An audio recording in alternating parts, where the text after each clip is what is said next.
Circle of Hope Network, doing life and being church together.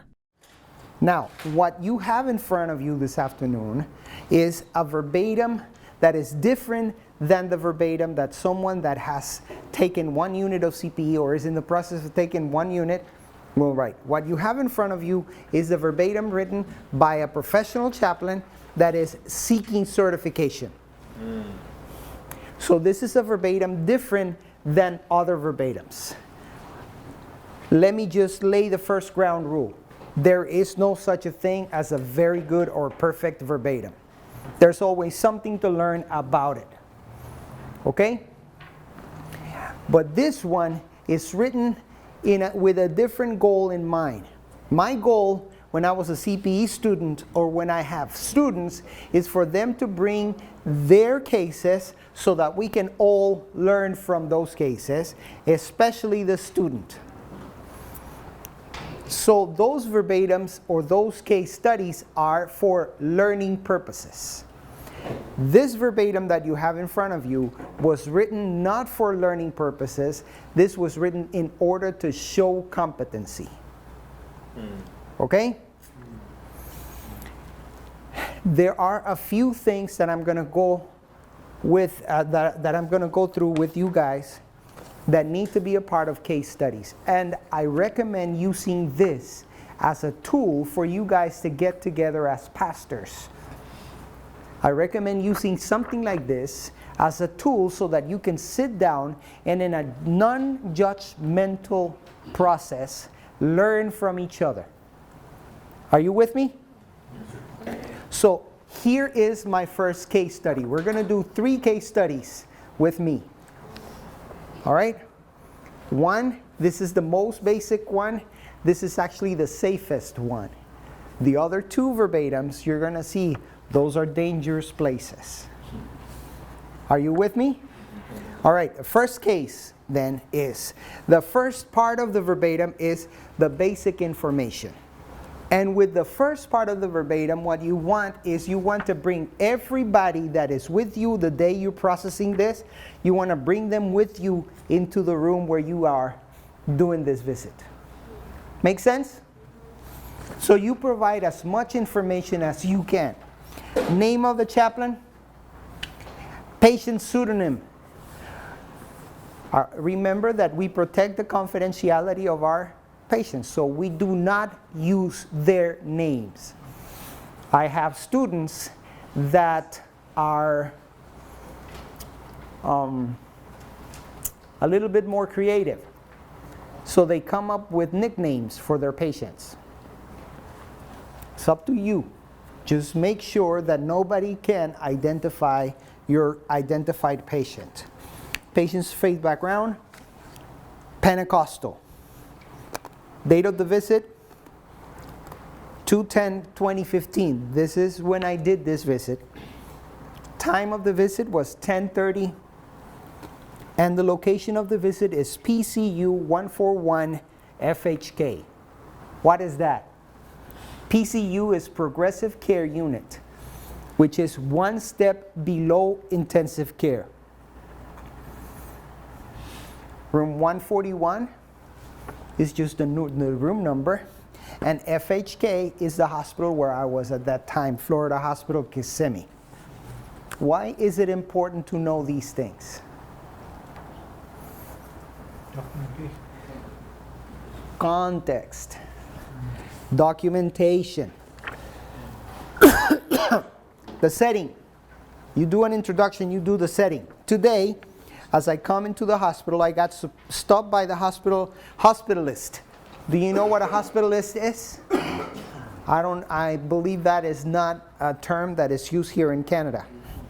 Hospitalist in the United States, we have doctors that, take care of the patients in their offices, right? You have a family doctor, you have a surgeon, or whatever it is. But when you get sick and you go to the hospital, your doctor doesn't want to come to the hospital, so they hire a hospitalist, who is a doctor who only sees patients in the hospital. So the hospitalist has contracted with 4 or 5 doctors in the community, and he takes care of their patients in the hospital, when they're in the hospital. So the hospitalist who invites me to sit over a cup of coffee and discuss a case. Yeah, coffee in there, a Seventh-day Adventist pastor. Ooh. In all the years of working at Florida Hospital Kissimmee, Dr. Walsh, this is not his real name, has been a good source of referrals, and we have worked together on many cases. This time, he wants to talk about PW. She has been in the hospital for the last 3 weeks. In the last 3 days, he started her on palliative care protocols. Do you know what palliative care protocols are? The patient is placed on palliative care because there is nothing medical that can be done for her. So what they're doing is providing comfort care. That's palliative care. After it was determined that her colon cancer was beyond treatment, and at this time the team is working very hard to keep her comfortable. Dr. Walsh tells me that he is doing everything that is medically and ethically appropriate, but PW has declined pain medicine, stating that she is going to pray her pain away. Dr. Walsh finishes his conversation, "Ivan, I think this is an open door for you to help me with this patient." We finish our coffee, and I promise to visit PW and report back to him later that morning. Previous relationship with the patient. Question until now? Any question about my setting? You know, you're there with me? Yes. Okay. Previous relationship with the patient. PW is from Puerto Rico. She came to Orlando seeking better care after the diagnosis of colon cancer. She is in the late 40s and is married to a younger man around half her age. The family dynamics are interesting and fluid, to say the least. She has family in the area who seem to disapprove of her marriage to this younger man. She has a daughter from a previous marriage about the same age of her husband, who seems to have a good relationship with her mother and her husband. The day PW flew from Puerto Rico into Orlando, she collapsed on the plane. So she was literally taken directly from the airplane to the hospital via ambulance. That night I was the chaplain on duty. I assisted them in communicating with the emergency physician and was able to observe some of these dynamics. That night, I also had the opportunity to interact with PW and her husband, and I was able to observe that they are very devoted Pentecostals who pray a lot together and support each other very much. PW's husband has demonstrated great devotion, as he has not moved from her side, except in very rare occasions to perhaps rest a little bit and get washed up. I have visited with them about 5 times before this visit. I even enjoy our times together, and by now we are on a first name basis. 5 times, they've been in the hospital 3 weeks. Why have I visited with them 5 times? They are in my unit. Okay? I forgot to put that in there. Description of the room. So I took you first from the setting to my relationship with them, now to the place where we're having the meeting. At the time I come to the room, PW is lying on her bed, on her hospital bed. The TV is on, but it has no volume. At the foot of the bed, there are 2 armchairs. In one, I can see her daughter, and in the other there are some handbags, which tells me there are more members of the family in the hospital, but they're not in the room at this moment. The blinds are shut. PW has an expression of pain in her face. Her eyes are shut. She is biting her lips. Her husband is reclining next to her left, in the bed, and is whispering something in her ears. I quickly realize they're doing centering prayer. Do you know what that is? Centering prayer? Something I shared with her about a week ago to help her with some anxiety she was experiencing. Centering prayer is a prayer that was practiced by the Dominican monks in the Middle Ages. It's just a matter of helping the person to concentrate. And so it's what I did is I used to teach patients that had that to close their eyes and then breathe deeply. And then as they breathe in, invoke the name of God. And as they breathe out, give God whatever it is that you need to give. So in her case, I was using centering prayer to give away her anxiety. Dear Jesus, please take away my anxiety.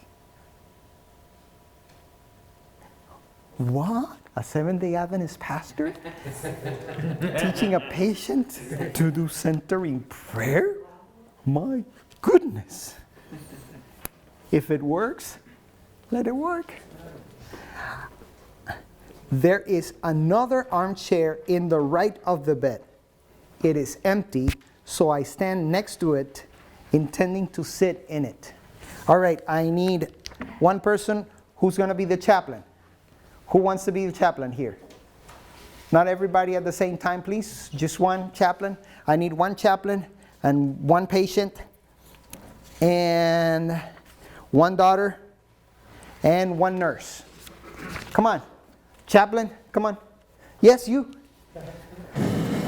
Patient. Come on, patient. I need husband. Come on, I need a husband. Just reading? Yes, just read it. I need a husband. All right, I need a nurse. I need a nurse. Come on. One person. One, come on. Nobody wants, come on, nurse.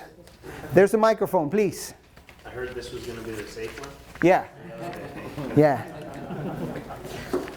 So, C is chaplain. P is patient. H is husband. And I think N is the nurse, almost at the end. Yeah. N only has two parts. So you read C, you read P, you read H, and you read N. And I'm going to read the parentheticals. Everything that's in parentheses, I read. So I need you guys to kind of be close together so that the microphone can pick it up. Hello, good morning. I greet the daughter and the husband and wait a little while P opens her eyes. It's pretty obvious P is having pain. Hey, Ivan. So good to see you. She moves her head towards her right, still with her eyes closed. I see that this may not be a good time for a visit. Do you want me to come back later? Ivan? Opening her eyes, but obviously with difficulty. You know, I always have time for a visit with my pastor. And today, I need my pastor more than ever. Well, I'm here. How can I help you? I realized how lame this question sounds. I couldn't come up with anything else. P extends her right hand towards me from under the covers and squeezes as she is experiencing a pain spasm. I'm in pain, but I've told my doctor and my nurse that I will pray the pain away. I don't want to get hooked. Holds for a moment as pain spasm passes. I need my pastor to pray with me so we can get this pain under control. I grab her hand. I see that's what you were doing when I came in. You were praying. Yes, we were using the centering prayer technique you taught us last week. It worked with the anxiety. We figured it would work with the pain. It usually does. Is it working for you? P? I can see a tear coming down her right eye as she squeezes my hand.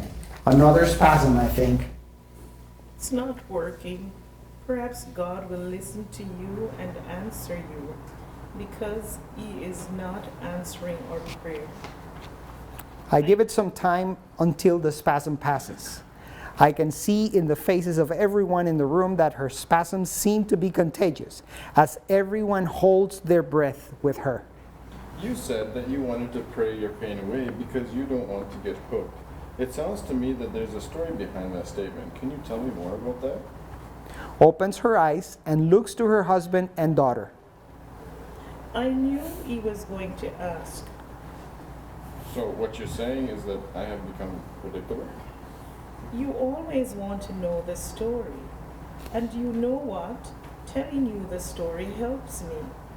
Well, I'm all ears. PW opened her eyes. Her pain seems to be giving her a break as she moves a little in the bed and begins to tell the story.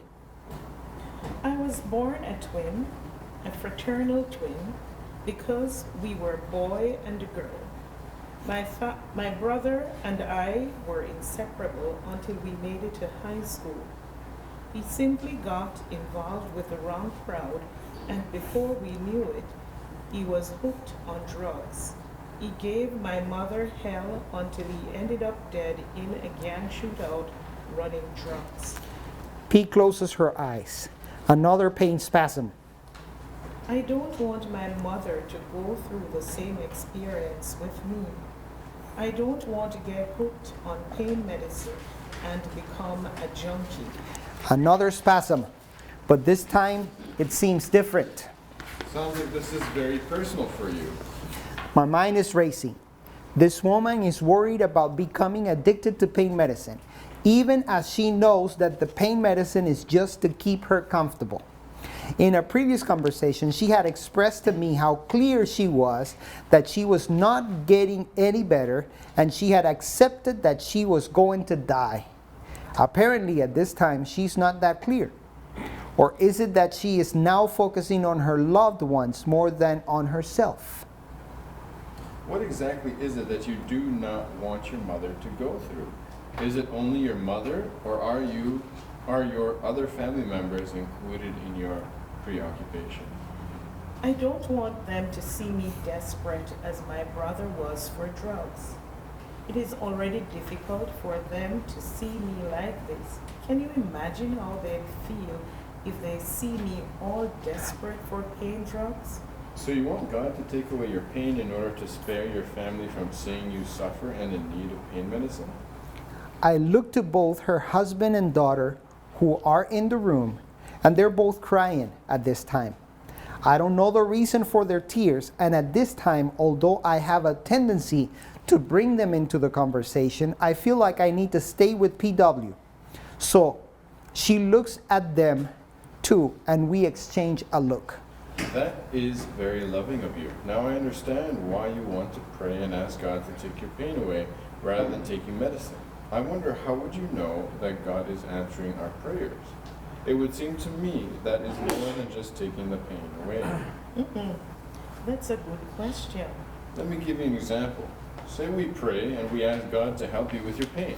God hears our prayer, and rather than taking the pain away, God sends a way to control your pain. I mean, God knows that you are worried about getting addicted to painkillers. How about exploring the possibility that maybe God will answer by giving you the strength to take the medicine and not get addicted? Could that be a possibility? I heard once a story, I think it's a story that was shared on Facebook or in an email, about a guy who was in danger of being drowned by a flood. He started praying and asking God to save him. While he was praying, the fire department knocked on his door with notice that there was a mandatory evacuation. He said to them, "It's okay. I'm praying and God will save me." Later, when the waters were up to the first floor of his house, some neighbors came with a boat offering the possibility of jumping with them in the boat. But he refused, saying again that God would save him.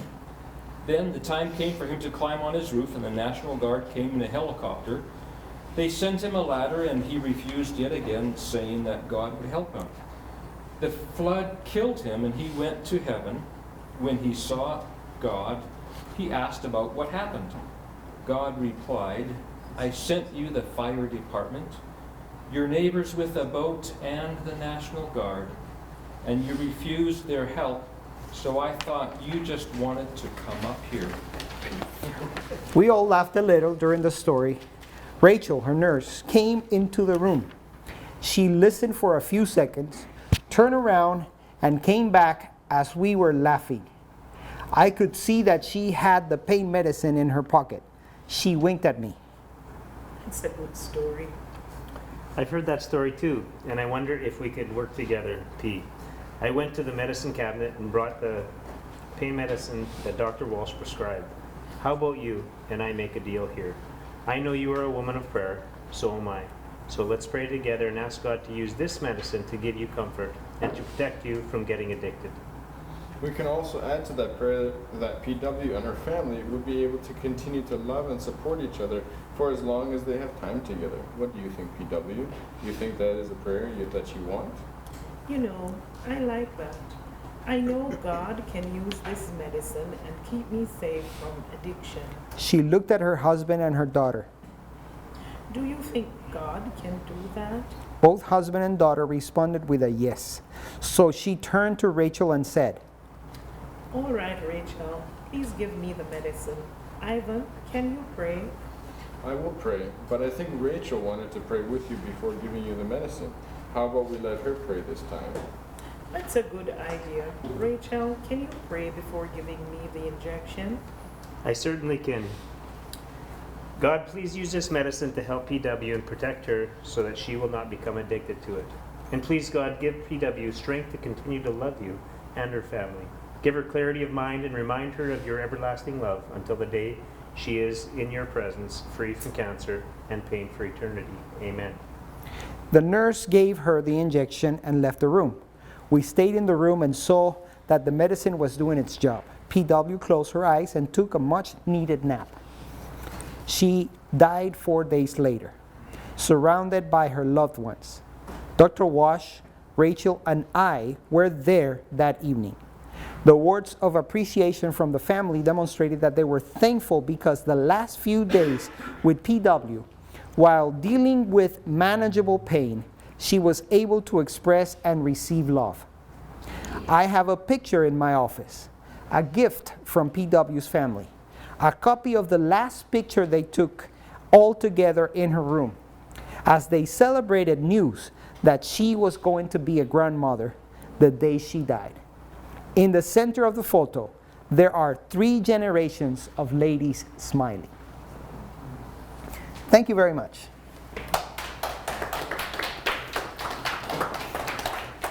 Notice how, first of all, the 4 people that participated, how do you feel? That was deep. Deep. All right. Good word. Yeah, deep. It resonated with. Okay. Yeah, it looks like it's personal. No. No, not personal? Okay. But it touched something, right? It touched something. Okay. I've had patients like that. All right. So what we normally do in this case is at this time we ask if there are any clarification questions regarding the case. Do you have any clarification question regarding this experience? Yes, sir. Did you go into that situation with the mindset that you wanted her to take the pain medication so that she could experience the pain, or did you rather have the motivation to explore the story of why she... From what you read, what is the sense you get? The sense is that you wanted to explore the story behind why she is refusing medicine. That is what I But was... at the end, she ended up becoming convinced out of what you said to take the pain medication. No? Did I miss something? I didn't get that sense. He explored it. She told the reason, and of course the husband told a story.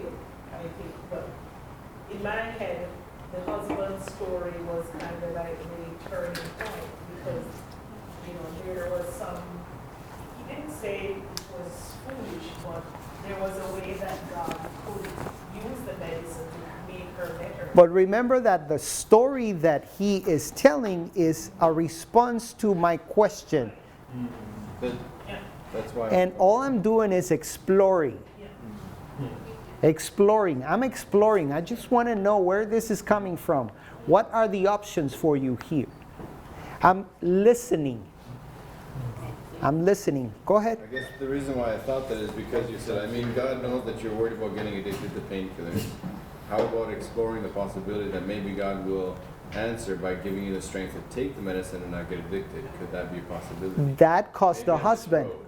But that caused the husband to tell the story. Yes. I said that before the husband said the story, right? Yeah. So I wasn't, my intention was not, I was just exploring. What do you think about this? And so when I put it out there, that caused the husband to react the way he reacted, and that caused the nurse to do what she did, and that caused the patient to make the decision that she made. But it all started with exploration, asking the question. I want to know, over here and then there. I might be jumping ahead, but you summed it up on page 5. You're getting ahead. Okay. Thank you. Thank you. Thank you. I haven't flipped to page 5, so I don't think I'll be jumping ahead of you. But I noticed that among the things that the chaplain was able to accomplish is it all came because there was trust, because he had developed a relationship.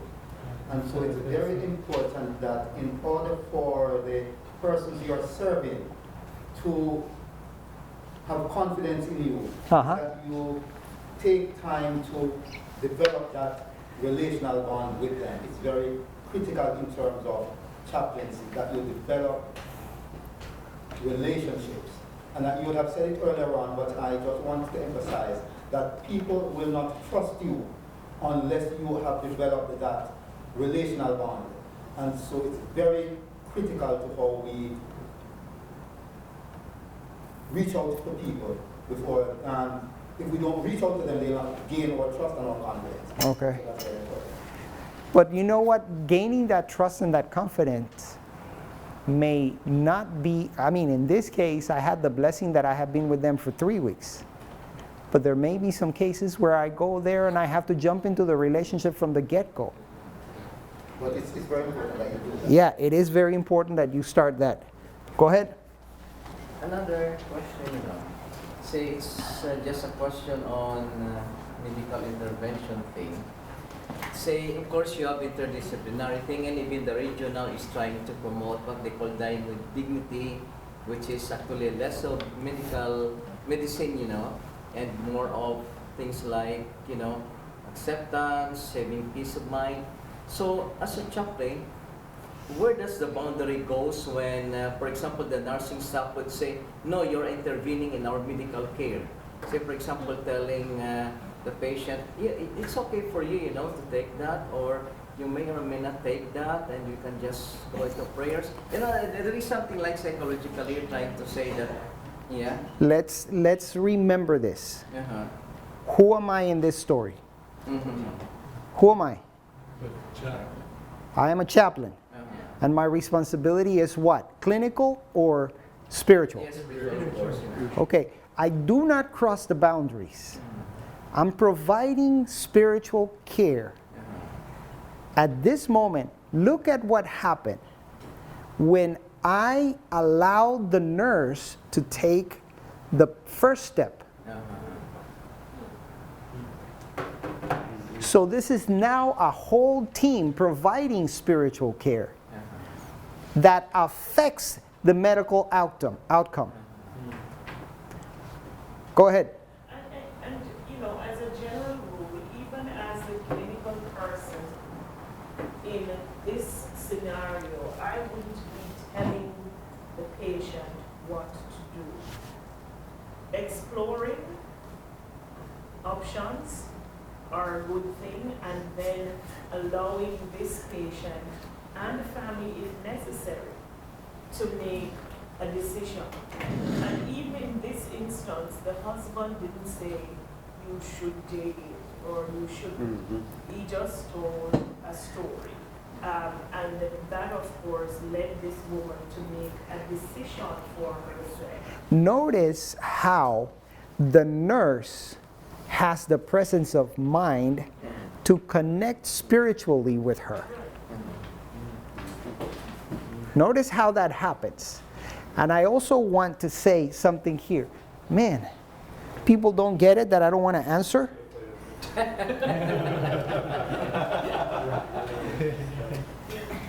Notice also something in here. I didn't come as a parachuting guy into the relationship. I came because in the morning, the doctor stopped me in the hallway and took me, let's have a cup of coffee. I need to speak with you. So the doctor is bringing me into the case, and notice what the doctor says at the end. Can somebody read what the doctor says after he makes the referral to me?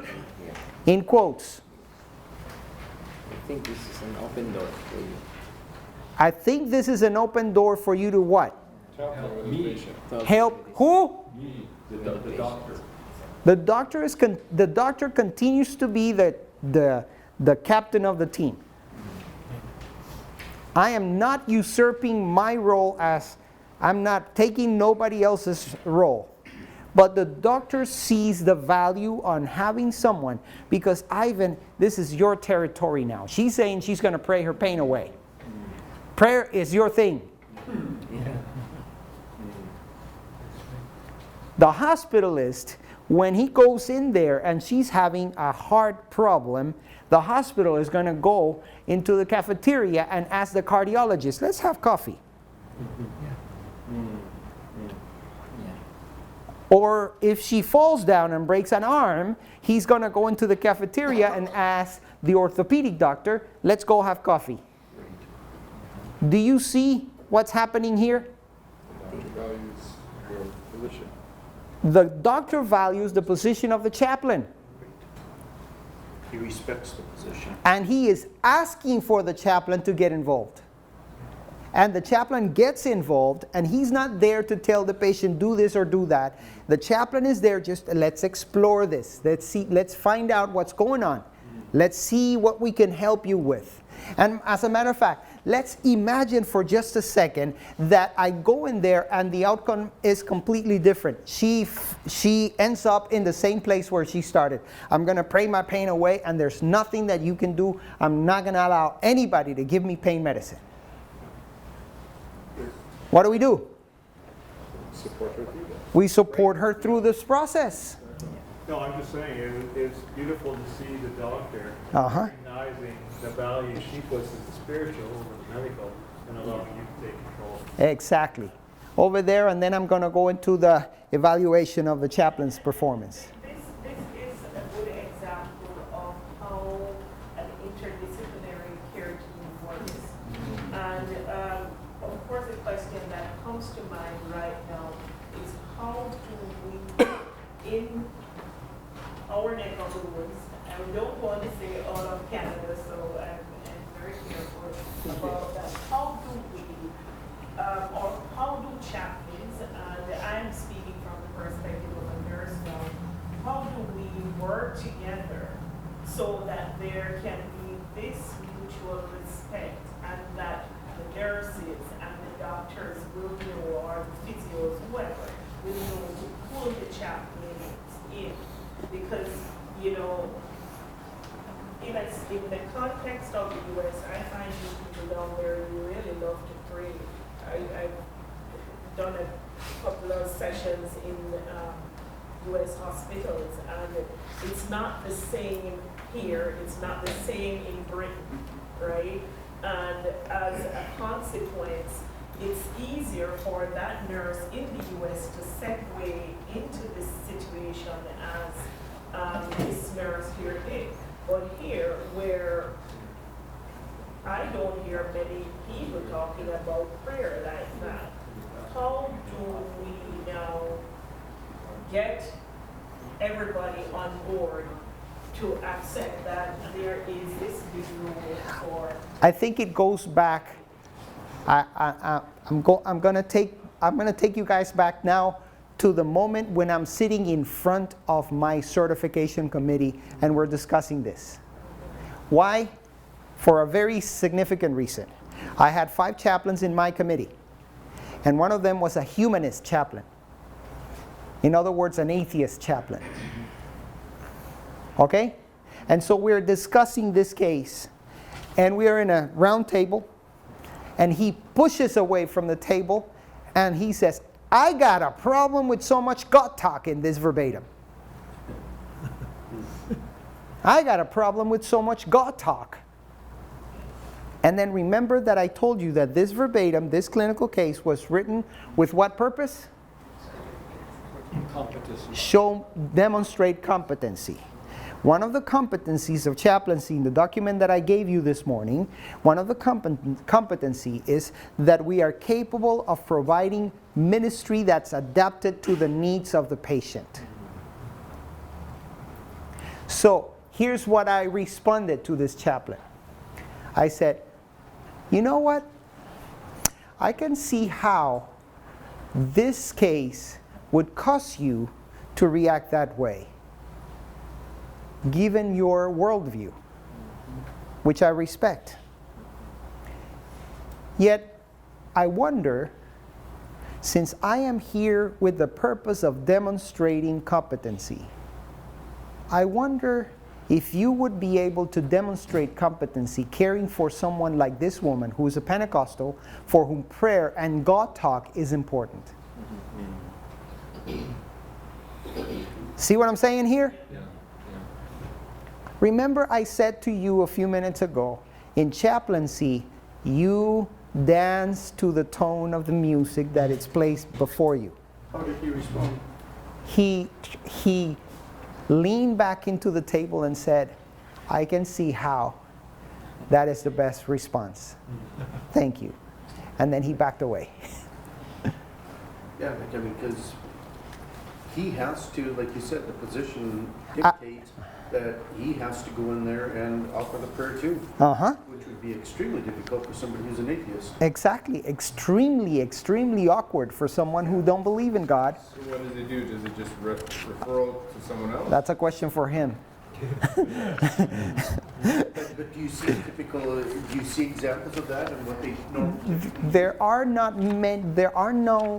aren't many humanist chaplains. There aren't many. I think I've come across in meetings of APC, of the Association of Professional Chaplains, maybe 1 or 2 in the United States. I do remember one Canadian woman that I met a couple of years ago that was also a humanist chaplain, and wasn't the main speaker last year in Anaheim on Saturday. I think he was also a humanist, the one that spoke about case studies. I missed that, but and the U.S. military is debating whether to have them. In some countries, in the Netherlands, 60% of the chaplains are humanists. And I've met their chief of chaplains, and they're humanist endorser. Great friends of mine now. And I can say more about that, but it's a growing area. And certainly within APC, this is accepted as under our umbrella. Military is trying to scratch their heads about it. But it would be interesting if the roles were reversed too, where you had humanistic people that were not into prayer. You as an Adventist chaplain were very much into prayer. So how would you handle that? Oh, I had a very interesting case of an England lawyer, also with colon cancer, that requested a visit from the chaplain. And he requested to see the chaplain because he heard everybody talk about the chaplain, and he was in my unit. And so I went to see him and sat down, had a great conversation about rugby and about a bunch of other things. And I just listened to what he had to say. You know what is interesting though? 2 days later, he called me. and asked me, "Chaplain, I need you to come to my room." Sure. I'm going to ask you something that is going to be very odd. I don't think anybody has ever asked you for this. Try me. Said, "My doctor said that he's going to discharge me home if I have a bowel movement. Would you pray for a bowel movement?" What? Sure. I can do that. You want me to pray with you now? You know I'm an atheist. I don't believe in that. But if, can you pray in your office maybe? Sure. Sure. I went, prayed, next morning came to the hospital, and he was waiting for me at my door. Your God answered your prayer. I need to know more about that God. Yes, ma'am. Also, like the two sides we're hearing, it's very important to look at the history of that person to see what it is. So whether or not prayer or whatever is involved, I think it's our responsibility to give them that opportunity, because at that time it could change. And I saw that very clearly last week when I visited someone who was dying in the hospital, who had no relationship with Christ and God, and I said, would prayer be something that you would be interested in? And that person said, yes, I would love if you would pray. All right. I think it's prayer can be about love. When I became an Adventist and became a missionary, my mother was a Buddhist, and she was not really happy that I was leaving country to another country with missionary. And about a month later, she wrote in a letter that I'm praying to your God. So that was really interesting, and because my mother loves me, but she is not Christian. But because I'm a Christian, and now she's praying to my God to protect me in the mission field. And I've been praying for sick people in different cultural settings. But even though they're not Christian and different religion, when I show my love to them, it's more about not really receiving prayer, but receiving my love for the non-Christian settings. We can debate this prayer thing endlessly. And but the reality is, prayer can be either an element that binds us or an element that shuts the relationship. And I'm going to leave it at that. Let's go to the... I was waiting for you to move on. You know why. Page 5, yes. Finish of page 4. Evaluation of the chaplain's function and the value of the visit. Value of the visit for the patient. This visit was very important for PW and her physician. I was aware of the need for a solid visit that would identify a need and help her to process the need with options. Dr. Walsh had clearly established that as a patient on palliative care protocols, PW needed to negotiate the levels of comfort she was going to allow. From the beginning of the interaction, as her demeanor and behavior confirmed, pain was a major concern. But she also had to have the spiritual aspects of her pain addressed in order to negotiate the physical aspect of her pain. Are you with me? Is that making sense? The conversation was fluid, although interrupted by alternate pain spasms. I observed that there were times when she was focused enough in the conversation that the pain seemed to cease for a few moments. But in reality, I believe the pain didn't cease. She was just focused on something else. In the end, she got what she wanted, as her desire to trust God with her pain was addressed and even embraced by the palliative care team. Are you with me, guys? From the moment until the time she died 4 days later, every nurse that gave her pain medicine prayed with PW and her family before administering the medicine.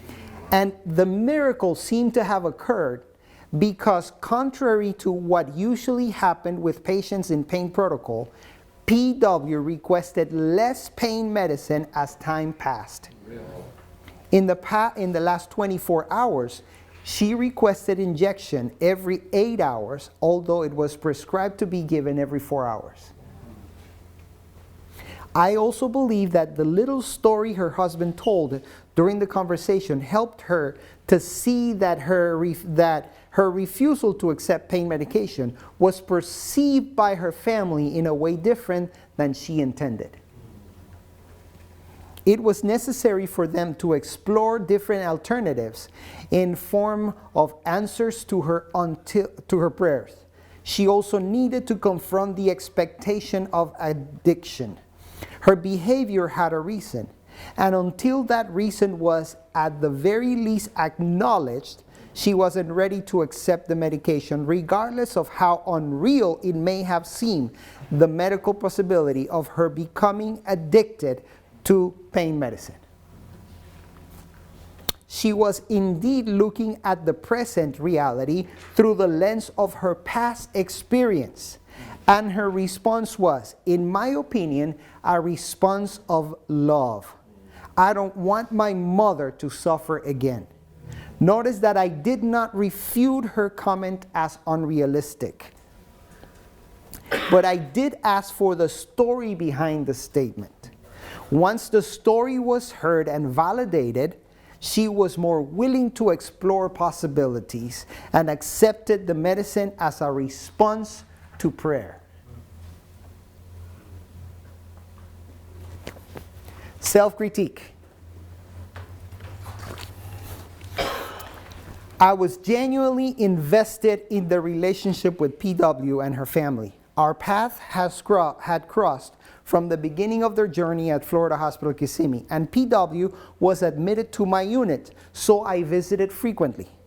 I had observed the family dynamics and also observed how crisis seemed to change the dynamics.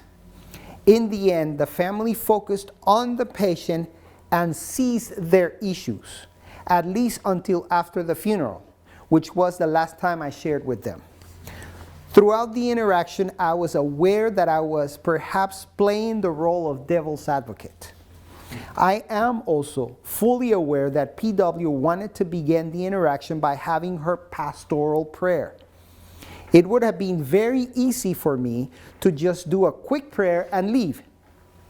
But doing that, I would have missed a tremendous opportunity to address her story and witness how a nurse used her own spirituality to connect with the patient and provide significant spiritual care and significant spiritual and palliative care. There were moments throughout the conversation when I felt like I was getting personally involved with PW and her family. This was also apparent when I disrespected my own personal boundaries and came back to the hospital on a night I was not the chaplain on duty to be with them as she breathed her last. There was a part of me that felt like I had to be there for this family in their time of need. I also own the fact that I did not trust the chaplain that was on duty that night, as it was a CPE student intern in her first night of clinical assignment. I know this sounds very much like an excuse on my part, but I am being honest and owning the feeling that made me do what I did. Notice how I am being very honest about my own feelings. I'm not hiding anything here.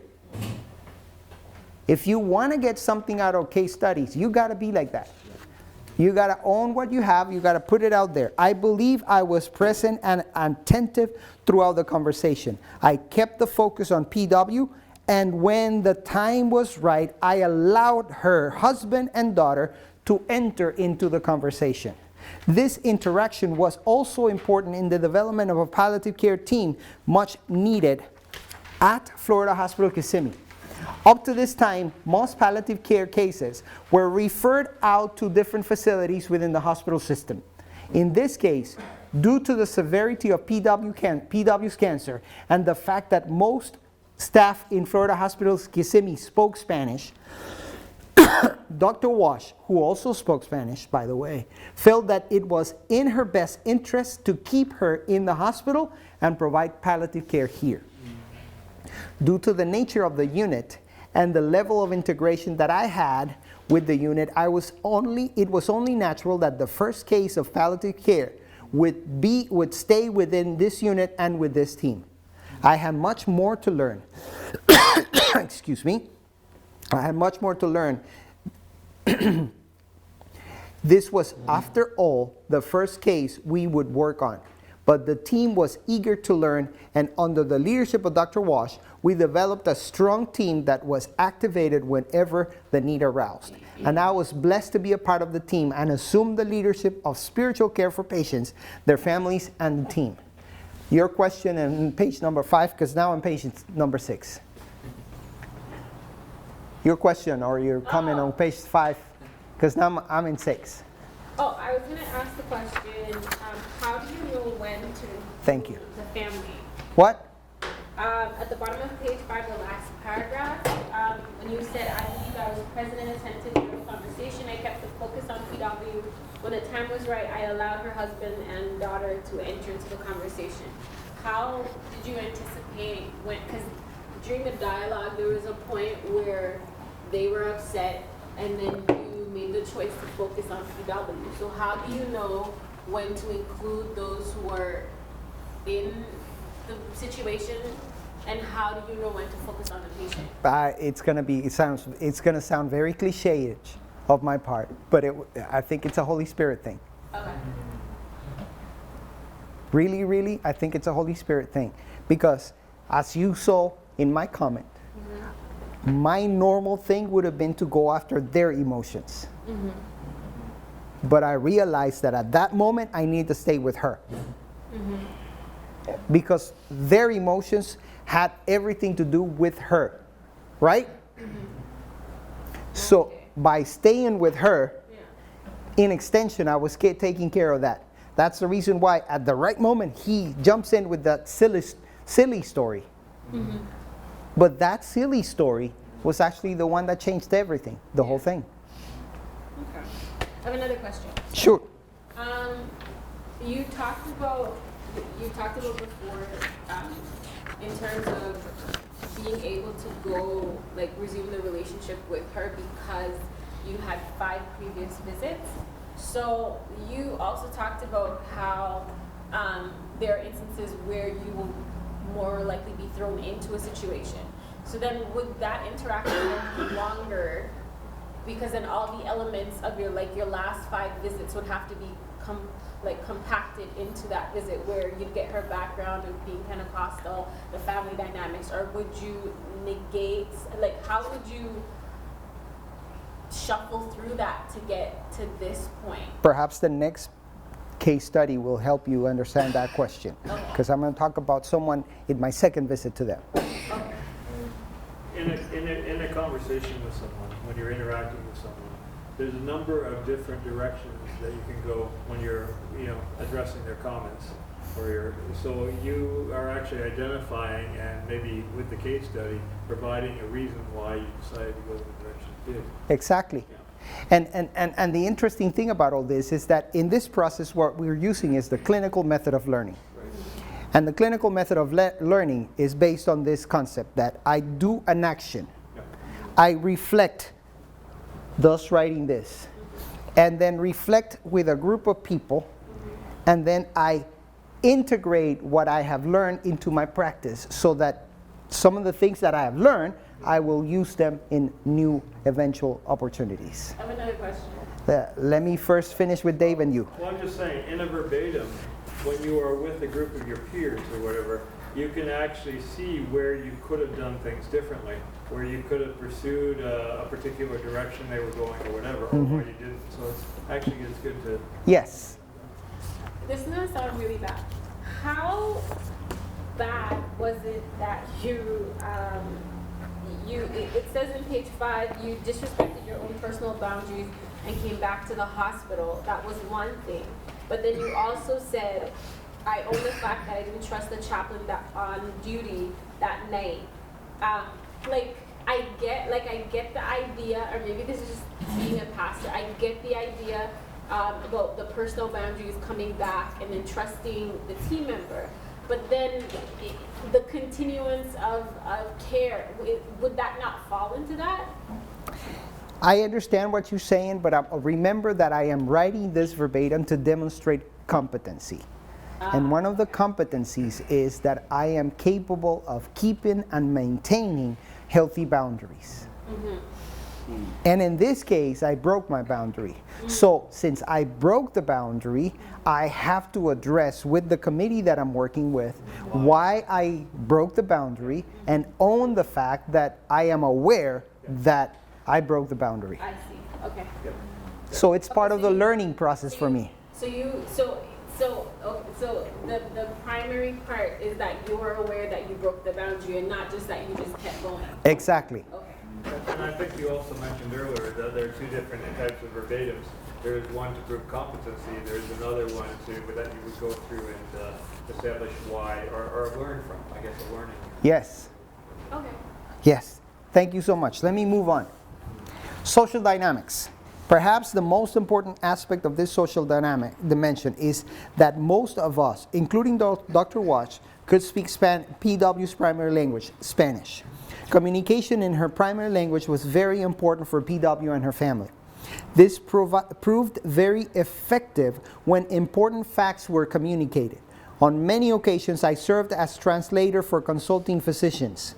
It is important to note that at this time, that at Florida Hospital, per CMS, Center for Medicare and Medicaid Services guidelines, only those who have completed and received the certification as medical translators can perform duties of translation.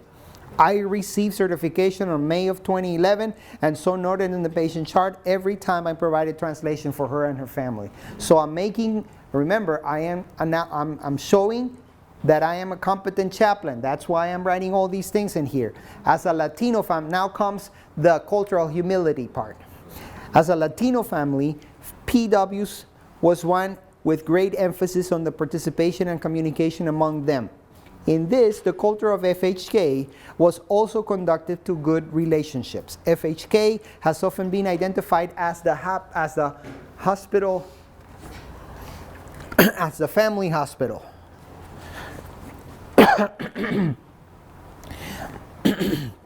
With all that is good and bad about a family, the team provided privacy when there was a need for that. They also provided guidance when there was a need for that. And there were a couple of times when the team also disrespected boundaries, like within any other family. I believe there was a little team transference because at times we displayed triangulation and some family issues, system issues. There was a time when I had to call on the team to provide space for the family to sort out their communication issues regarding PWs and her husband. This became quite apparent when the husband was willing to sign a DNR, do not resuscitate, and support PW's desires to be allowed to die peacefully, and her family, especially her mother, would call upon her Catholic faith to oppose the decision. Mom is Catholic, PW is? Okay, mom does not have the right to impose her beliefs in her daughters. Correct. There was a moment when I had to facilitate a conversation in which PW asserted her Pentecostal beliefs with her mother, and her mother had to accept that the DNR was ultimately PW's decision.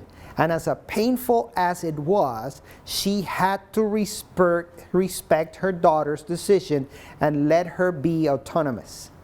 I did get a Catholic chaplain involved to process the DNR with PW's mother and help her through the process.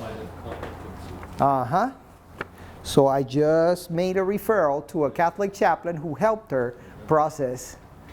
Mom spiritual assessment leading to a strategy. Utilizing the Florida Hospital spiritual assessment categories. For this specific visit, I utilized 3 categories. Do these sound familiar? Spiritual health concern, as the patient is expressing concern regarding her treatment and care. Spiritual support, as the patient exhibits spiritual beliefs, trust, and desires prayer and participation in religious ritual. And spiritual support, I reassess in the next 24 hours and determine that the goals continue to the same, except she had sorted out her concern regarding treatment. So I withdrew the spiritual health concern category and kept spiritual support and spiritual connection. Note, Florida Hospital has an electronic medical record since 2002. There is a paper form that is used when the system is down. I have included a copy. I don't know if it's in here. No, it's not. It's okay. You don't need it. Theological reflection. Religious considerations.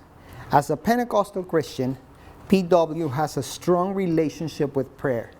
They tell stories of prayer meetings lasting all night long, called vigils or vigilias. They also tell stories of miraculous healings. As a family, they did not give up on the hope for a cure. Yet it was amazing to see how the hope for a cure gave way to an experience of healing. This experience was also a laboratory in relationships across religious denomination. PW and her husband are Pentecostal. Her mother and 2 of her sisters are members of the Catholic Church. Most of the other family members identify as non-practicing Christians. They are all in a 7-day Adventist hospital dealing with a Catholic physician and nurses that include a Muslim, a Buddhist, a Christian, and Christian evangelicals. During their stay in the hospital, they related with 2 7-day Adventist chaplains, 1 Catholic, 1 Lutheran, and 1 non-denominational chaplain. Looking back, I feel pleasantly proud that with all the differences of religious opinions, respect and acceptance for W's beliefs was the norm. Even in the case of this visit, her desire to use prayer as a healing tool was honored. What I look most is that one can see a trail of the nurses praying with PW as they provided pain medicine, clearly documented in the medical record. Regardless of their personal religious belief, I would have liked to be a fly on the wall as the non-Christian nurses engaged PW in prayer. What a lesson in acceptance. Imagine that Buddhist nurse praying with that Pentecostal, or that Muslim nurse praying with that Pentecostal. Biblical narratives. There are many stories of prayer and healing in the Bible. What I find most intriguing, especially as I review the parables told by Jesus regarding prayer, is that the biblical account seems to portray prayer as bothering God. In Luke 18, Jesus tells a story of a widow that pesters her judge until she gets justice, and compares that to prayer attitudes. Jesus also tells the story of the neighbor who bothers his neighbor late at night into providing bread for a visiting friend. In both narratives, the idea seems to be that our attitude is one of bothering God, our friend or our judge, into answering our prayers. In both stories, the closing words seem to have the answer to the question of prayer. I like how Luke 11:13 puts it. If you know how to give good gifts to your children, how much your Father in heaven give you the Holy Spirit to those who ask of him. So, in this statement, I interpret prayer to be a tool of relationships. I believe this as what happens in this experience. As the request for prayer and its use became a healing tool of relationships between PW, her family, and her team of caregivers. Was the prayer for pain relief answered? I believe it was.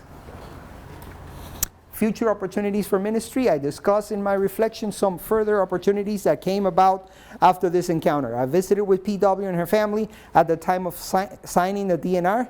I visited with them every day and provided pastoral support to the team during our daily clinical rounds. I advocated for them when the team wanted to push for decision and asked the team to allow me to process those decisions. Finally, I was with the family at the time PW breathed her last. They also invited me to attend her funeral, and I actually preached at her funeral. Questions? So I guess what was going on for you when you were having the interaction? I talk a little bit about that. Once, I think in the beginning, I think I thought I was kind of like a devil's advocate. Because she was asking me to pray, and I wasn't going to pray. That I had made up my mind. I wasn't going to pray with her. Why? Sorry. I felt that a prayer on my part would have hindered the healing process. I wanted to get to a place where prayer was significant. And so until the story was unraveled, I needed to unravel that story. So I think I put on the black hat purposely. I own that. I own that. Yes, ma'am. I didn't really get that. I actually was going to commend you and say that, like, from reading it, like, when you just read the transcript, I didn't necessarily get that you weren't going to pray. I felt like the approach was, like, at least entertaining the idea of, okay, well, you know, explain to me why this is so important to you. But then my question is, how would you have handled it, even if after she told her story, she gave her reasons, let's say everything was the same except she still held on to the idea of not taking the medication? I would have supported her. Would you have prayed? I would have prayed, of course. Okay. I would have supported her, and I would have asked her, so exactly what do you want me to pray about? Okay. And so, because remember, I say this at the end in my evaluation. I believe prayer is a tool to build relationships. So, if the prayer was about building the relationship, I would have made my prayer about that. Okay. So, yes. Yes. Questions? Any more questions? Shoot. The very last paragraph at the bottom of the page, you said that about the decisions that when the team wanted to push for decisions and you asked the team to allow you to process those decisions, you didn't refer to what those decisions were for a reason or I already have, I think it's 9 pages in that, right? 7. 7 pages in that. So if I would have, for example, you know how in the hospital or in healthcare places, the team wants to push the family to make decisions because we need to get moving. A nurse once called me from ICU and said, "Chaplain, I need you to come and speak with this family. They're not grieving effectively." Grieving effectively. Grieving effectively. What does that mean? Grieving effectively. Yeah, and you have to understand, this is an ICU nurse. Everything has to be effective. Every decision that I make has to be effective for the purpose of this family, etc. So this family is not grieving effectively. Interesting. What does that mean? Tell me a little bit more. Tell me a little bit more. I sat down with her and they said, this is a 21 years old young girl who had attempted suicide. And they found her hanging from the closet, but she didn't die.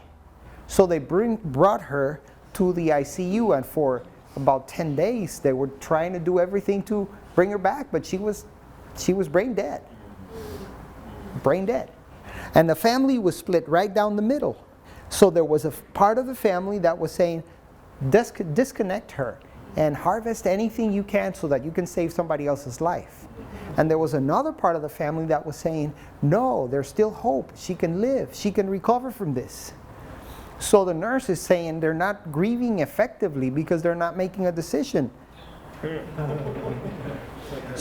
So I realized that she said that, and I said, so what you want me to do with them is...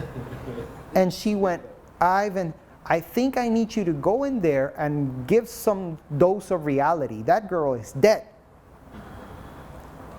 So what you want me to do is go in that room and kill their hope. No, that's not what I'm trying to do. I said, that's how it sounds. Have you stopped to listen to what they're saying? So we sat down with the family and we realized both families were holding on to hope, but from different perspectives.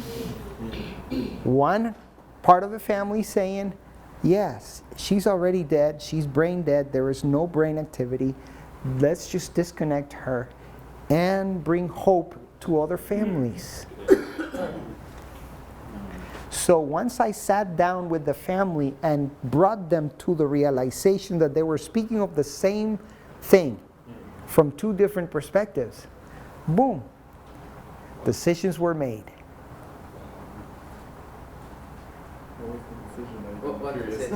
What was the decision? Disconnect her from the machines, and they harvested her heart, her lungs, her kidneys, and her corneas. 21 years old, she was very, very healthy, physically healthy.